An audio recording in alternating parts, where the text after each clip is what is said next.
Good morning, afternoon, or evening, everybody, and welcome to a brand new series of Pangolin, the conservation podcast. The show dedicated to exploring and amplifying the world's underappreciated conservation stories. The stories that inspire me, and I hope will inspire you too.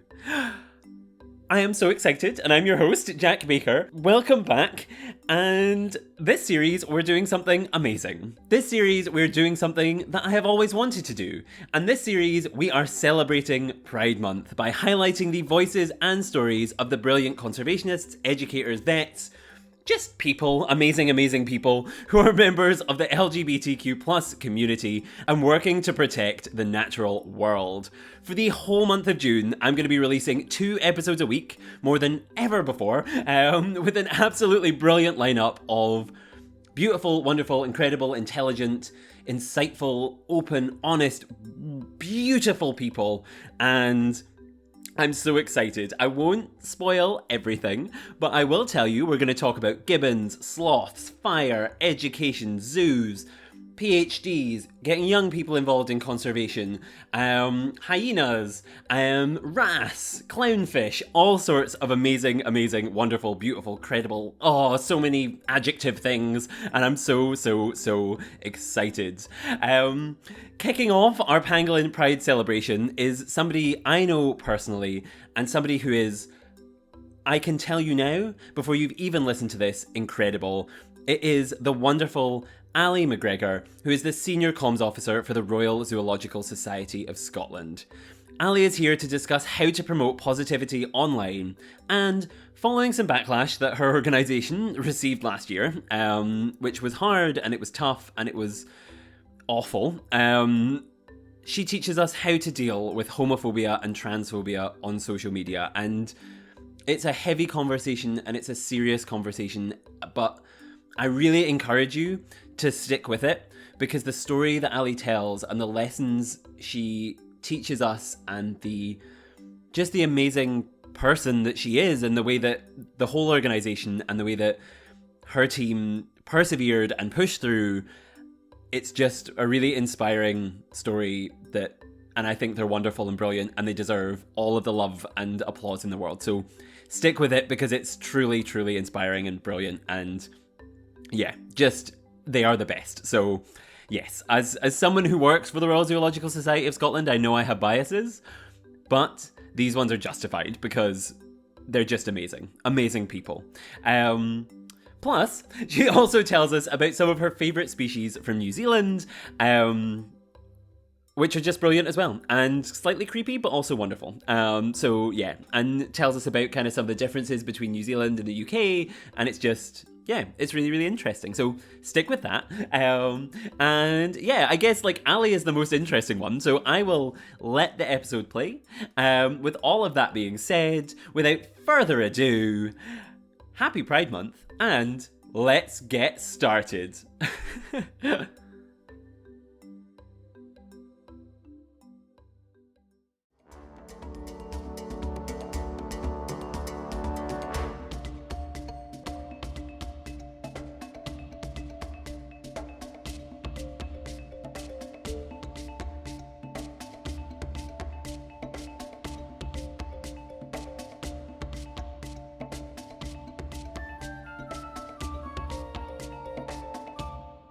And welcome back to this show. I am now joined by Allie McGregor, the Senior Comms Officer for RZSS, winner of this year's Heart of the Zoo Award of the same organisation, and generally inspiring, wonderful, friendly, incredible, amazing person. Thank you so much for joining me today, Allie. Hello, thank you for having me and for saying nice things about me. That's especially appreciated. I always think it's good to start with a little ego boost, just to get you right in the mood, get you into the spirit of it. And yeah, I genuinely believe it. And I think it'll become clear why I believe it when we cover the topics that we cover today, which I'm very excited to do, but I think will be an interesting conversation to be had. I guess, though, before we get into that, I did big up your ego slightly there by giving you your official job title. But I always like to say at the start of these interviews, like, even though we know each other, even though maybe like we have met before, the listeners don't know a lot about you. So I like to say, could you introduce yourself? Who are you? What do you do? Could you tell the listeners, just a little bit about who you are? Of course. So, as Jack said, I'm Allie and I work at the Royal Zoological Society of Scotland in the communications team. And I'm going to just say RZSS from here out to save us all many, many hours of our time. But we also look after Edinburgh Zoo and Highland Wildlife Park. So in the communications team, we do lots of different really fun things. A lot of people think of working in a zoo as just like working directly with animals all the time. Sadly, in some ways, I am more desk based than that, but I do get to see the animals lots as well. And something I really love about my job is getting to do lots of writing, working in lots of different environments, working really closely with our conservation team as well. So things like invertebrate conservation and the Saving Wildcats project. So we get to talk about all the different work we do across the organization, which is really fun and really interesting. And I think yes, it's always I feel like you do an excellent job of it because I always enjoy. I think there's this thing, right, of not everybody can go to the zoo every day if they're not lucky enough to work there. But what they can see every day is a very funny pun on Instagram or a lovely picture of a polar bear or a really interesting factual thing about, and I think you do an excellent job of like providing a good mix of that content, which I love. So even if you don't get to see the animals, the way that you provide a gateway to the animals for all of us is very much appreciated. I think very much appreciated. Thanks, Jack. Although I do have to give my colleague Reardon credit for most of the puns that you see on our social channels. I think that's fair. I think that's a good give them a shout out, and I feel like that's the most important thing. Like of all the things that get done in the zoo, the puns are the most important. Yeah, So important to give credit where it's 100%.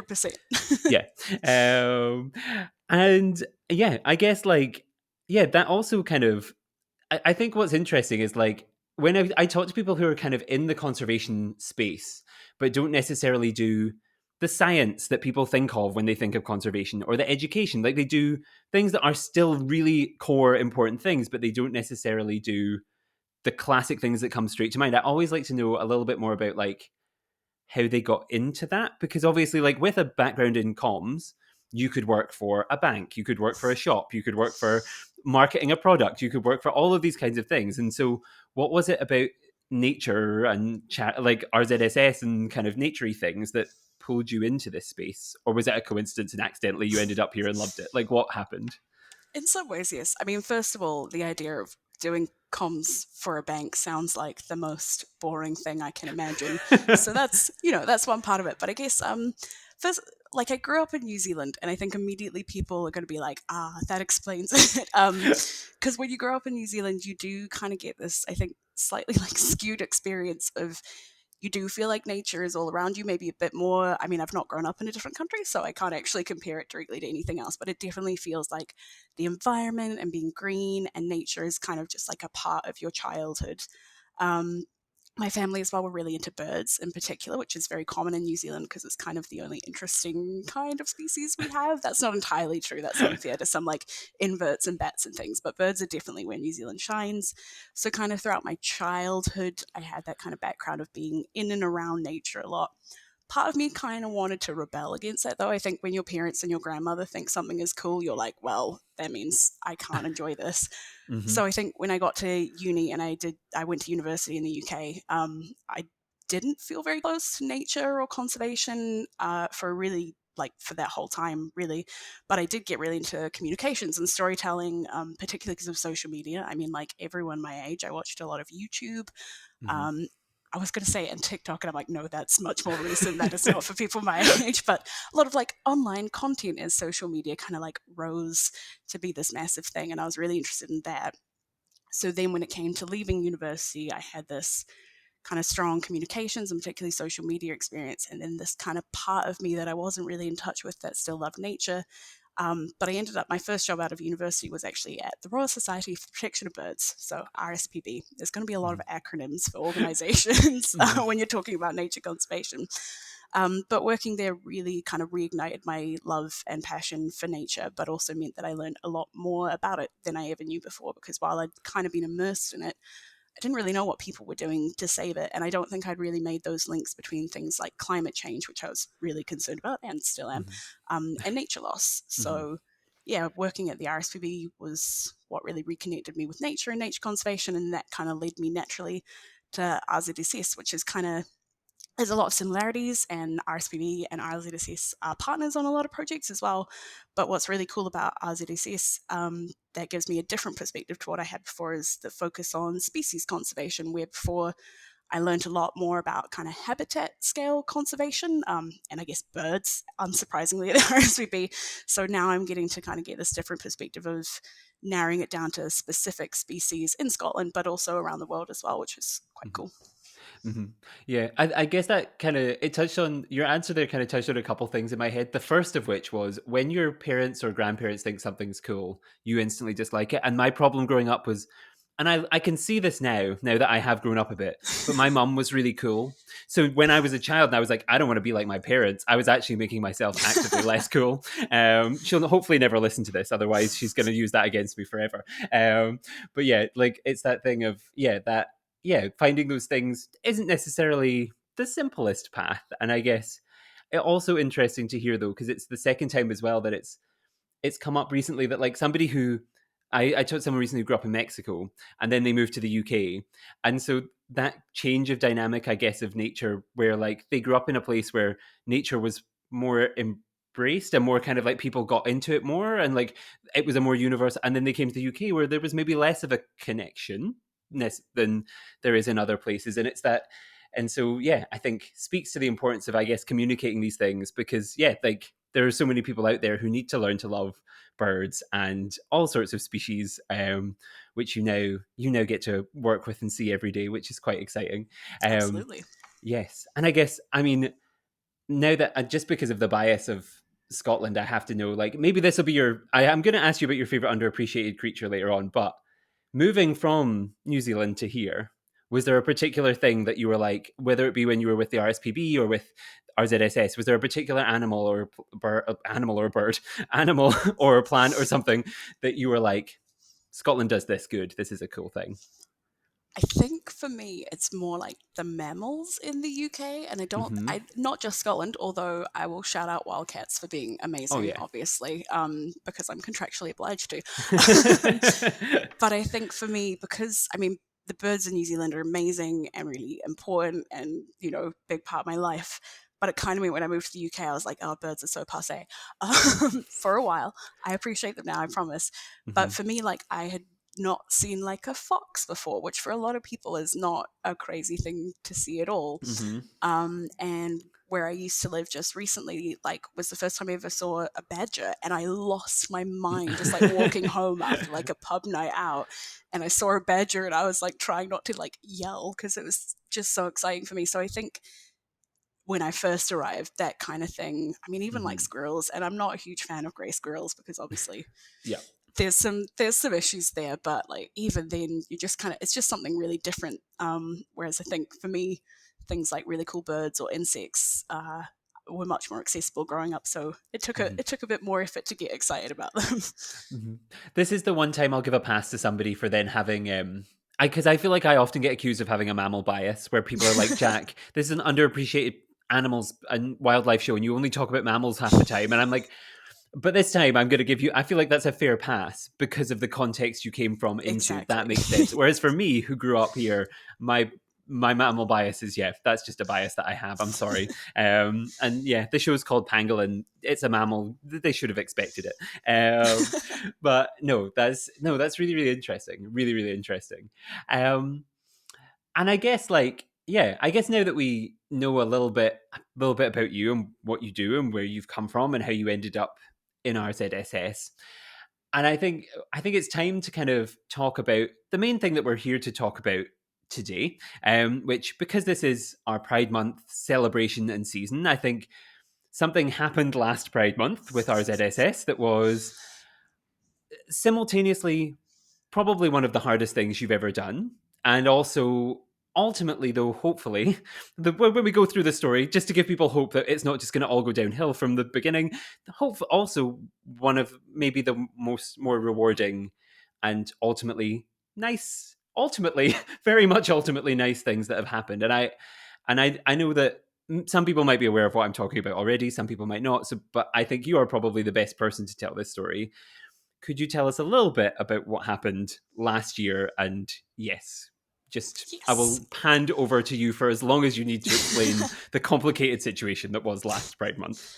I can indeed, and I will start by saying, as much as there are some points in this like retelling that are not the most, exciting or happy to hear, I do always say to people that like this is something that I'm going to look back at as being a highlight of my career. I know, like 10 years down the line, I will still feel really proud. Sorry about the pun of what I feel like we achieved.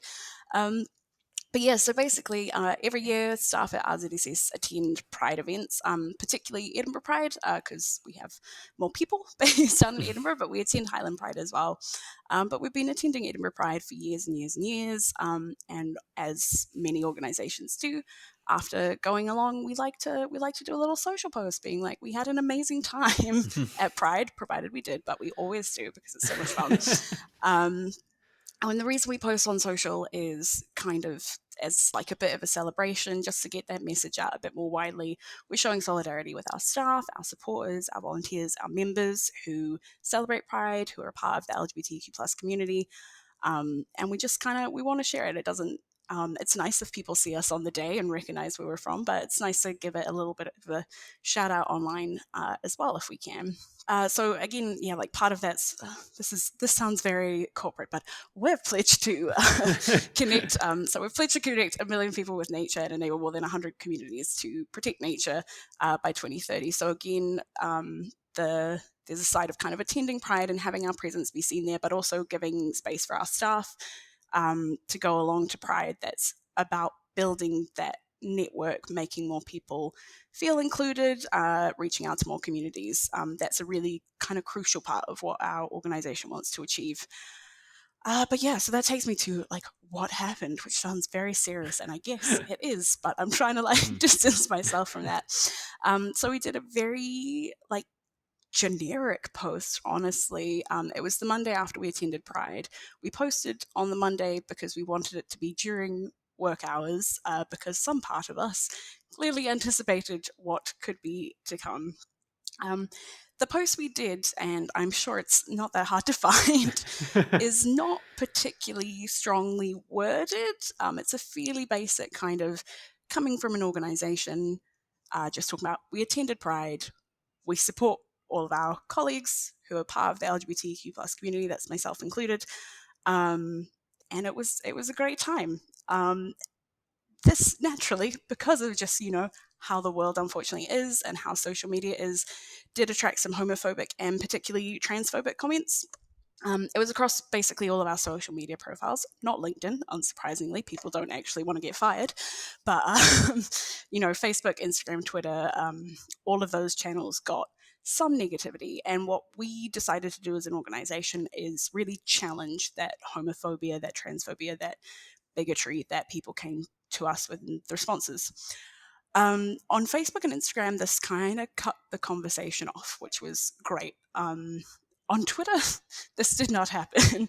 So because we were really challenging this, and because we came out quite strongly in support of the LGBTQ plus community, which, shouldn't be controversial, but here we are, we saw kind of more and more attention building up on Twitter, and we were facing some really, really hateful, homophobic, transphobic, biphobic, all of that stuff. And it was just me and one other colleague at the time fending off like truly like hundreds of just hateful trolls.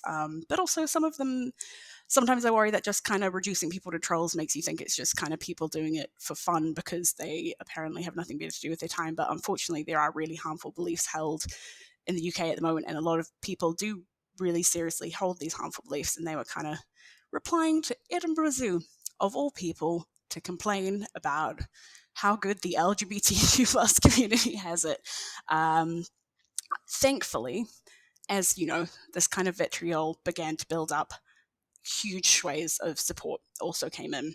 So those kind of hundreds of negative comments that were largely focused on this one platform on Twitter, and I realize it's called X now, but I'm going to call it Twitter. It was not replaced, but kind of overwhelmed by hundreds and hundreds of positive comments, quote retweets. I think importantly, not just on Twitter, we were getting really good feedback. We were getting a lot of emails from people as well. We got some media coverage, which was surprisingly positive. I think when you hear about media coverage during Pride, you kind of, the hairs begin to prickle. But it was from places like kind of like Pink News and Attitude Magazine, which for me was like life goal made, doing something that got into Pink News. So that was really exciting. And then a lot of other things as well, like receiving donations. We had little Edinburgh Zoo Flamingo Pride t-shirts, which were selling out. And people were leaving nice messages in the comment box saying what a great job we were doing on social. So it was really rough for like a couple of days. As I said, I'm LGBTQ plus myself, and having to just read comment after comment really dehumanizing you is not something anyone should have to do in their job. And I'm really grateful for the support we received internally to help us kind of through that. But I do really want to focus on the positive as well, because I think it's something that you don't necessarily see a lot with organizations at the moment. And I understand kind of the fear around it. But putting us in that position of really strongly standing by our Pride messaging and actually maybe going a little bit further in our replies than we had in that original post ultimately meant that we attracted in this whole new audience. And that's a slightly more cynical way to put it, but it's not just attracting in the audience, it's showing all of those people that we are a safe place for them. We're a welcoming community. And I think in the current climate, it just means a lot to see people actually standing by what they're saying, regardless of whether it's an organization or just like a person who's actually standing by the community and not just kind of saying something because it's a trending hashtag. Does mean a lot. Yeah, I think I think that was an excellent way to sum up what was a very complicated few days of weeks, months of your life, and I think yes, there was a lot happened, and I think watching it from an outside perspective, where I kind of was on Twitter one day and saw, oh, this tweet is there, and this Instagram post, oh, these are lovely, and then you start to read the replies and go, of course. I think what was I can I guess I will toot your team's horn of like there is something I think that was very reassuring, and I don't know who ultimately made the calls to not delete things and not do that or not. I don't know whose choice that was, whether yours or came from above or came from wherever. But I think, especially having seen, right, like there's so often you see organizations post things for Pride Month or post things for whatever cause they want to support, and as soon as it gets challenged by anyone, they think because it is easier to just delete it and hide and kind of go into their shell and go, we don't know how to deal with this, or we don't want to have to deal with this, and they back down. And when that happens, it often feels like, I don't know, personally, it's like, did you even, maybe you cared in the first place, but did you actually really, really care? And so to see an organization that like supports ultimately like LGBTQ plus rights and protecting LGBTQ plus people is not the main focus of RZSS as a charity, but to see an organization that's focus is nature and wildlife protection not go, well, actually, we also believe in this and we're not going to back down on it, was actually really nice. I think, especially because it has those safe spaces of the Edinburgh Zoo and the Highland Wildlife Park.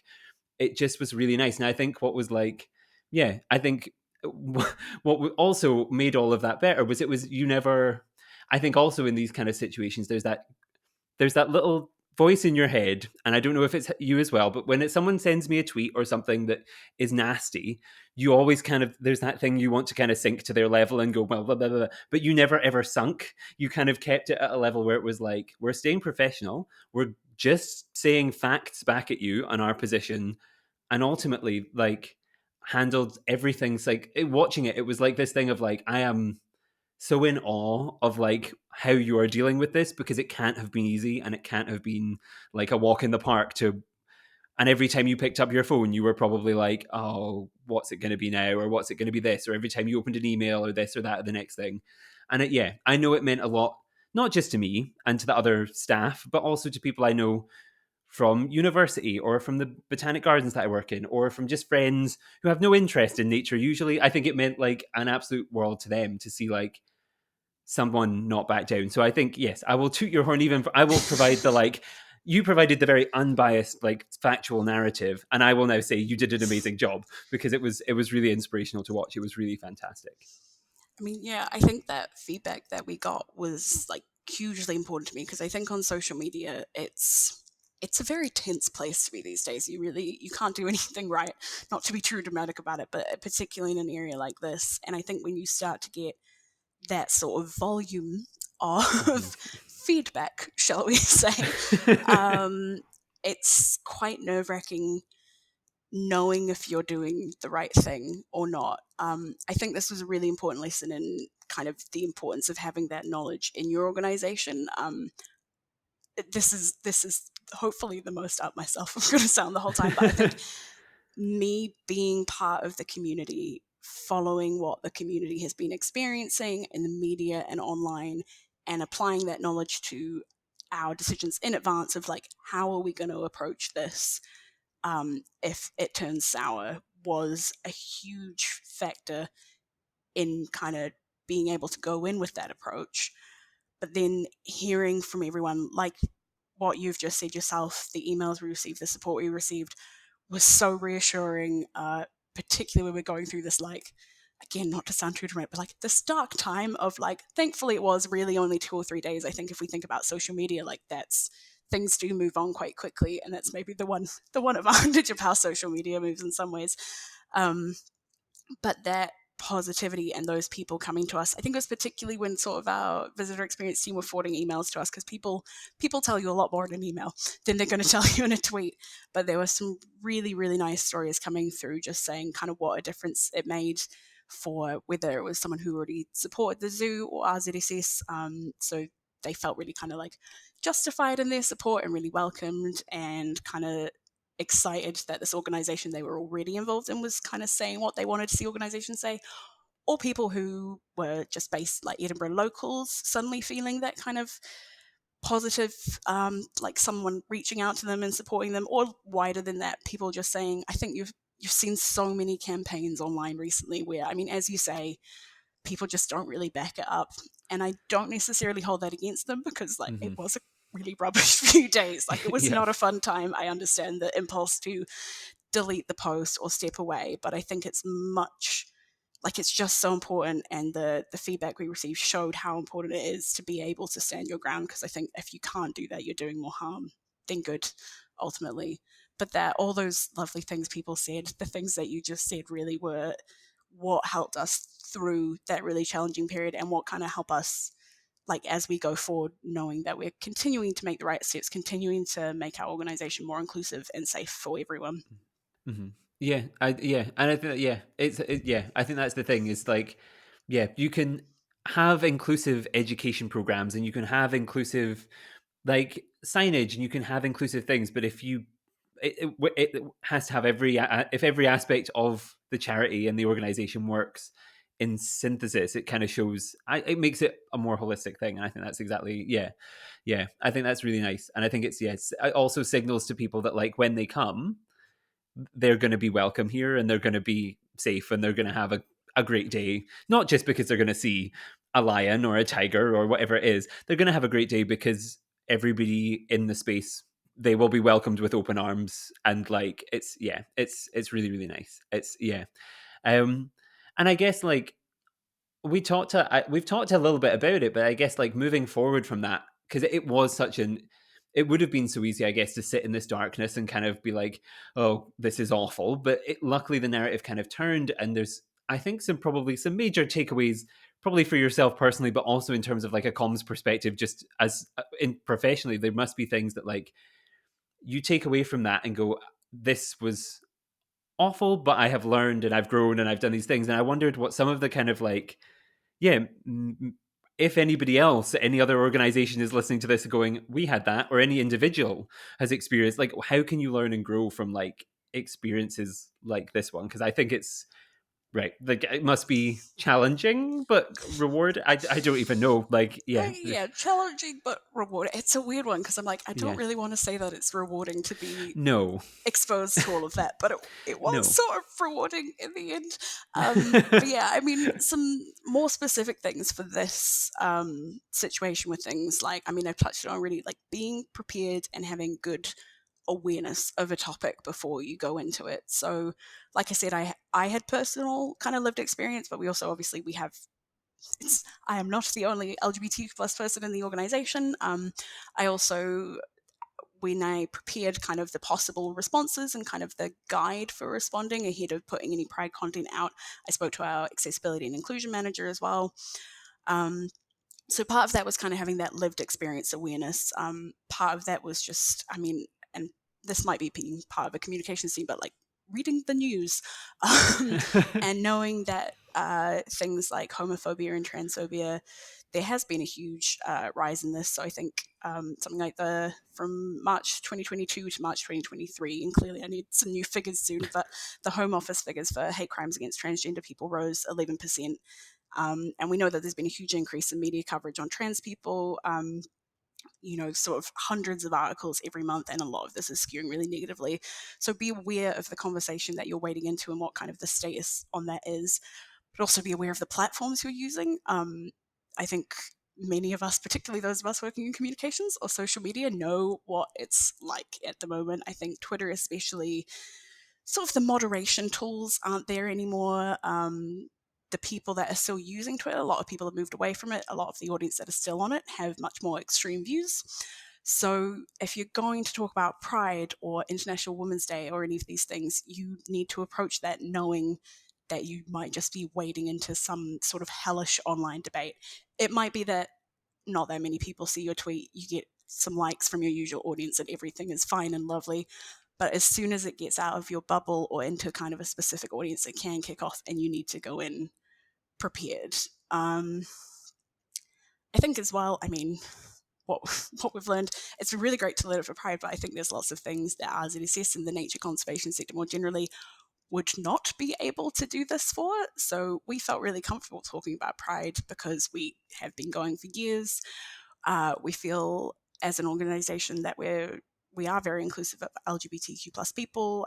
We have a lot of people within the organization, supporters, members who are part of the community. And I think we've done a lot of good work to get there.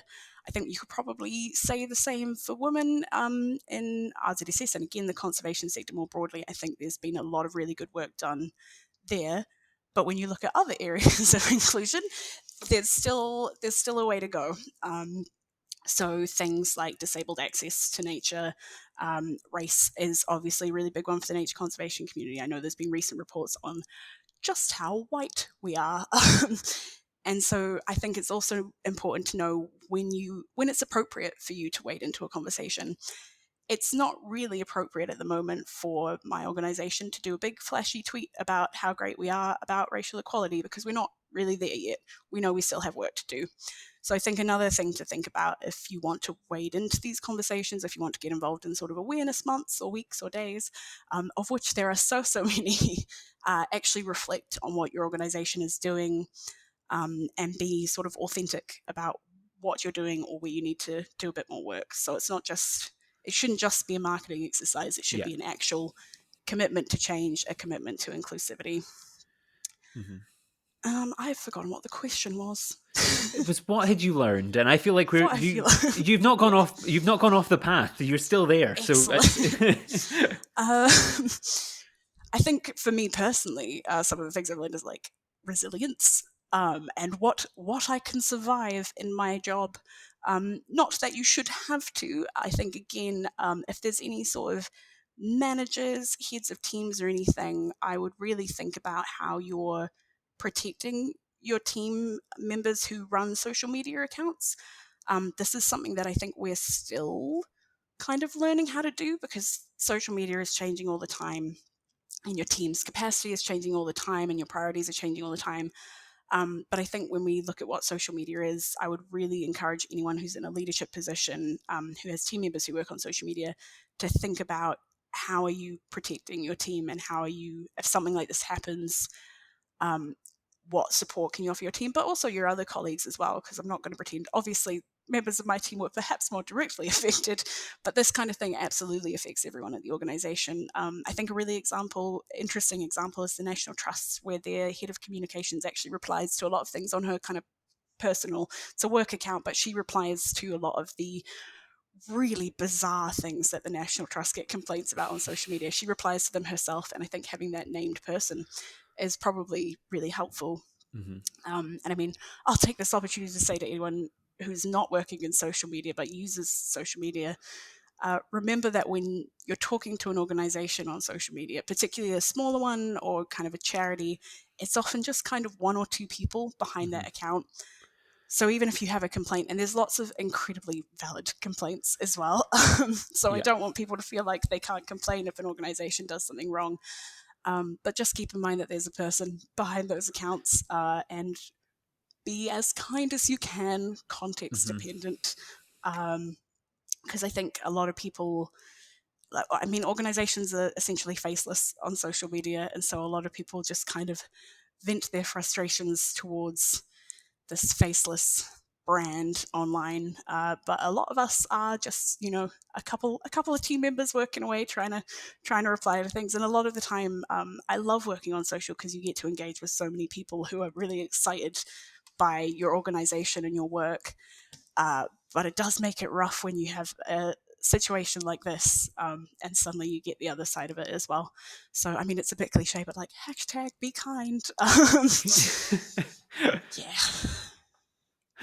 I think that's fair though, because I think that's the thing. It's like, whether it be, I think when you can't see, because people, that's you. I think people have that. So this removes, I guess, slightly because I do think, like, if you're tweeting transphobic and homophobic things, that puts you in a different category, right? Yeah.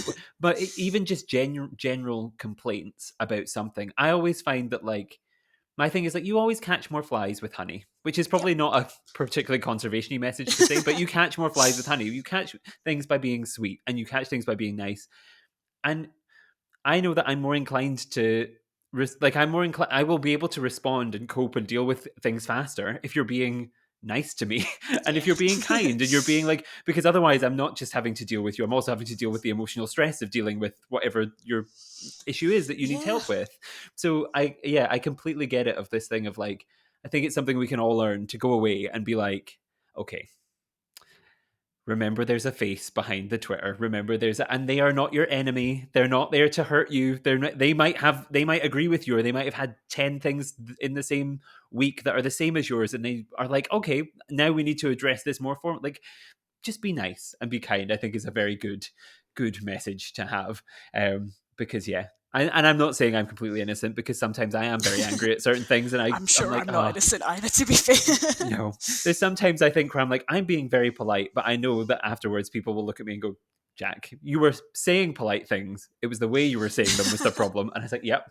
But, like, trying to remember that and remain conscious of that, I think, is, especially on social media, where it's so easy to turn it into something else. Wild out there these days. Yes. But yeah, and also I think remembering, and I'll just say this as well, is that, like, social media and these things, and you probably will hopefully agree with this, social media, while it is there for raising issues and while it is there for complaining if you need to, or contacting someone, sometimes it's nice just to say you enjoyed something as well. Like, so nice to receive positive messages. Yes. Yes. Absolutely. So, like, yep. If you go to the zoo, or you go to the Highland Wildlife Park, or you go to any zoo, or you go and do any conservation thing, whether it be with the RSPB or whether it be with something, you visit, like, one of their sites or whatever, like, whatever organization you work for or or wherever you've gone or whatever you've done, if you have a nice experience, tell them that too, because they would love to hear it. I am sure. And yeah, I do. Oh, you looked like you were going to say something, or were you just going to agree? I was going to agree, and I was going to say something I always do. It might just be our policy to do this anyway, but we receive a lot of TripAdvisor reviews, and whenever they mention any one of my team members by name, I like to, like, screenshot the TripAdvisor review and make sure I send it to them to be like, you've done a great job, because I think, a lot of reviews and a lot of social is just hearing the negative, and I think people underestimate the power of, like, one positive comment, just because so much of what you receive is not necessarily positivity. And I know it's there, and I know people are having amazing experiences, and people are really interested in our conservation work as well. But it's always harder, and this is true of any organization, to get those kind of positive comments. And then it is, if someone has a bad experience, it stands out to them a lot more, I think. Yeah, yeah, yeah. Oh, yeah, and yeah, I think that's the yes. I think that's the thing is like yeah, and taking those things and yeah, sitting in them for a while and being like, this was really nice. This was actually like there was a good thing here.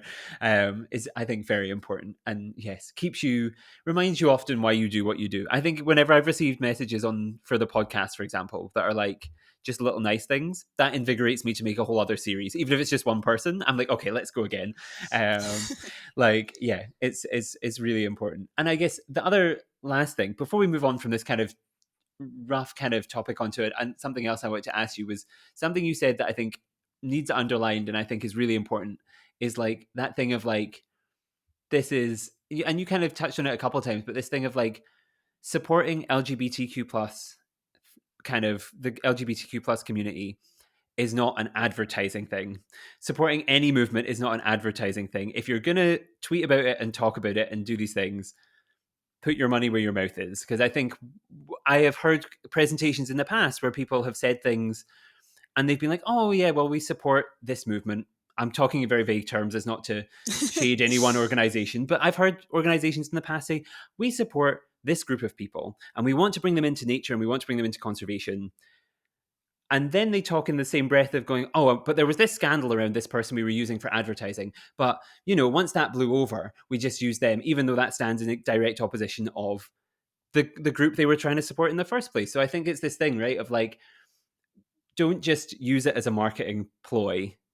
Put your money where your mouth is and support. And yeah, and if you don't, and if you are going to not, like, yeah, as you kind of said, like, don't wade into things necessarily that you're not prepared to wade into, I guess.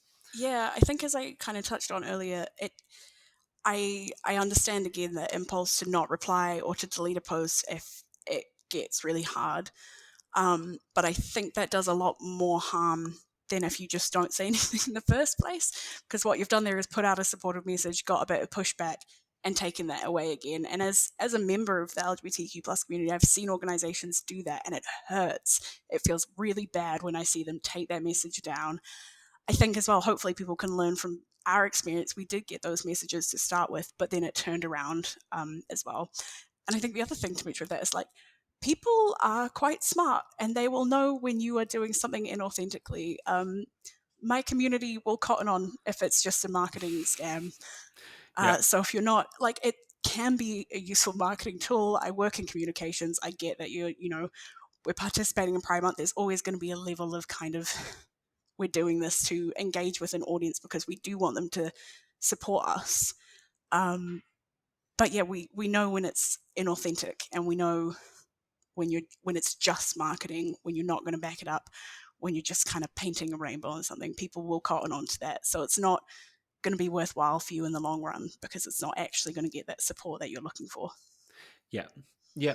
I think that's, yeah. And backing that up in every instance of like, once they see the tweet, they need to walk through the doors and feel embraced and included. And that, yeah. And I think that's really, really excellent. I think it leads actually nicely on to the next question that I had, which was actually about like people, because we've talked a lot in terms of like, if you're in comms or if you're in this or if you're kind of in the field already. But I guess like, the reason I kind of wanted to do this series, and the question I'm asking everybody, is kind of like this space, the conservation space, does have this stereotype of who can be part of it.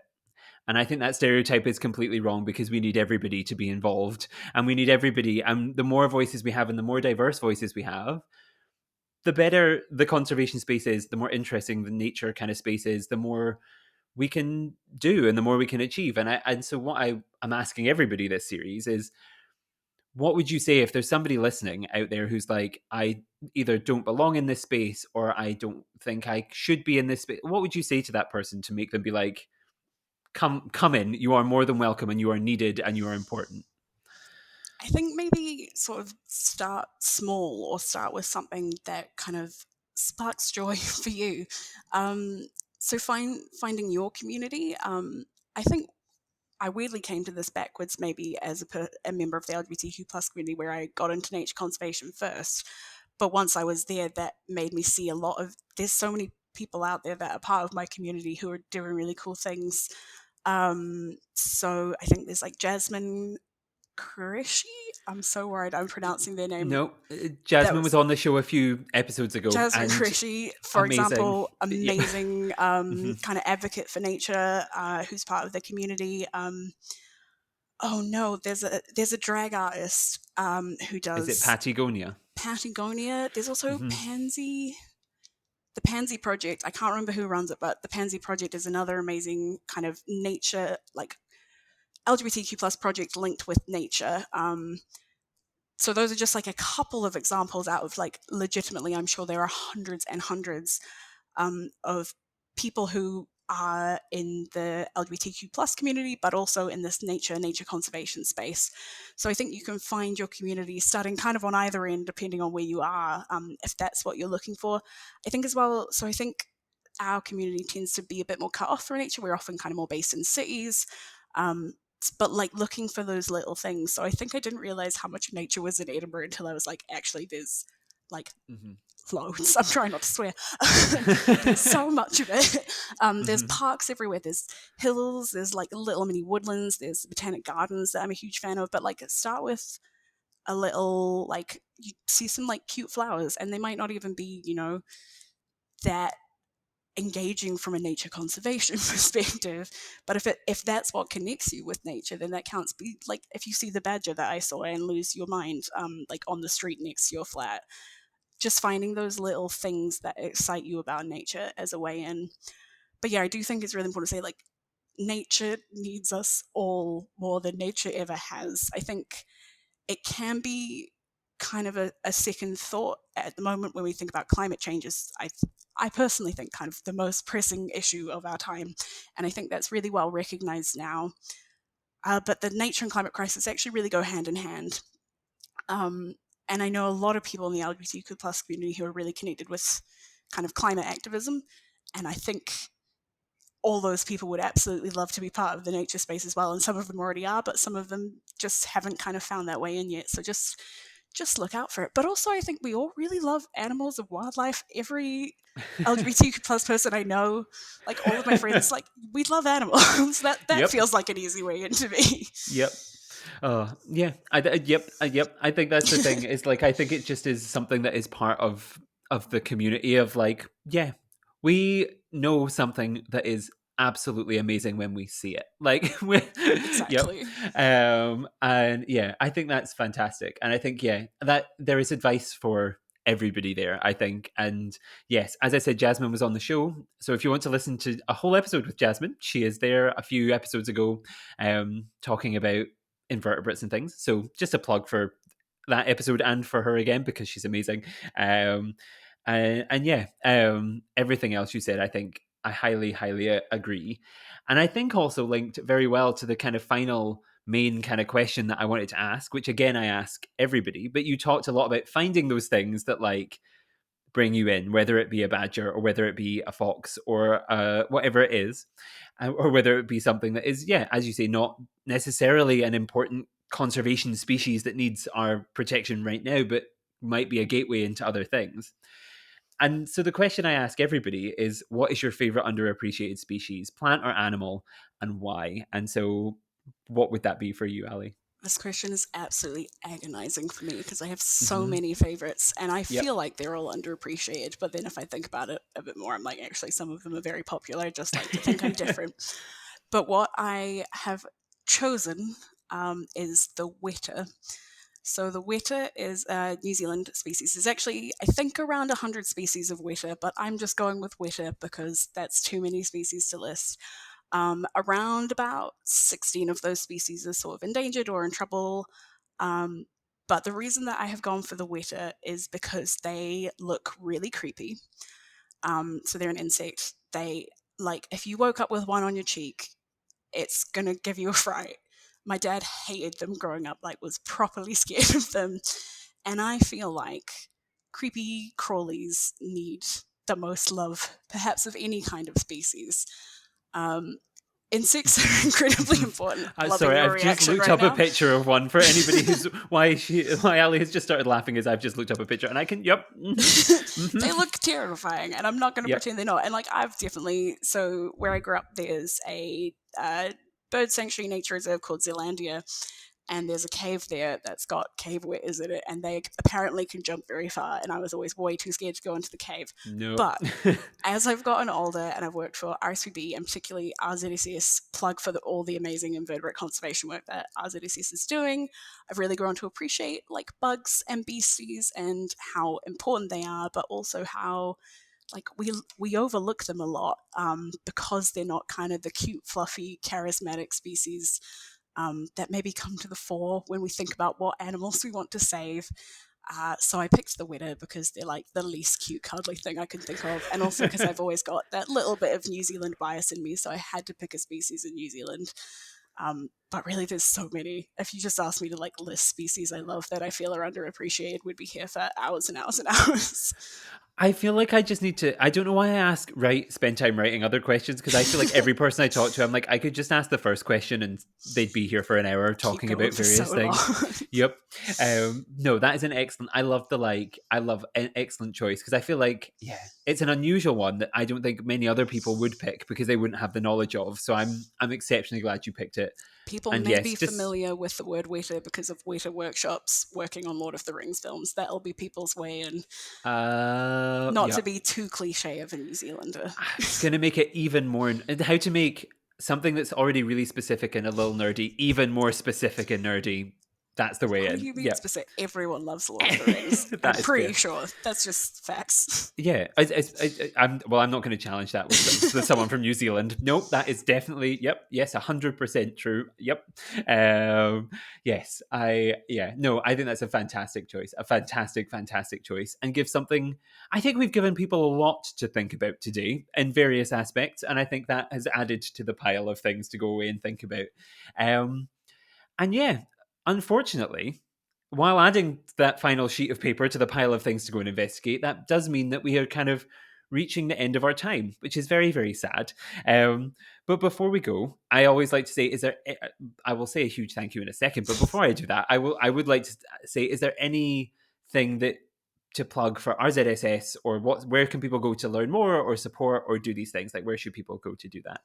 Yep, so you can follow us across social. To make it tricky, we have a few different handles, but if you search RZSS or RZSS Official on your social platform of choice, then hopefully you will find us there, or our website is just rzss.org.uk. Perfect. And yes, while you're on all those things, we're at Pangolin Podcast on all of those things anyway. So if you're on Instagram or Twitter, we're there. And if you happen to be there too, just give us a follow. And yes, you can subscribe to the show on all of your favorite streaming platforms and leave us a nice review as well. And having said all of that, I do just want to say a huge thank you to you, Allie, not just for this hour of conversation, but also for how you dealt with a very, very difficult situation and made me and I think many other people feel, because it was a very empowering, nice, safe moment I almost swore, in a bad time. In a bad time, you and the whole comms team did an incredible job. So thank you so much for all of that amazing work. I'm glad I'm not the only one who had to catch myself from swearing, but thank you so much for having me, and thank you so much for boosting my ego. I really appreciate it. Anytime. Anytime. It's my favorite thing to do. And yes, I guess on that note, I'll say a huge thank you to all of the listeners. Make sure to subscribe. Once again, we'll have 2 episodes a week for the whole of Pride Month. So, make sure you don't miss out. So subscribe, because there are amazing, amazing things coming very, very soon. And yes, until next time, goodbye, everyone.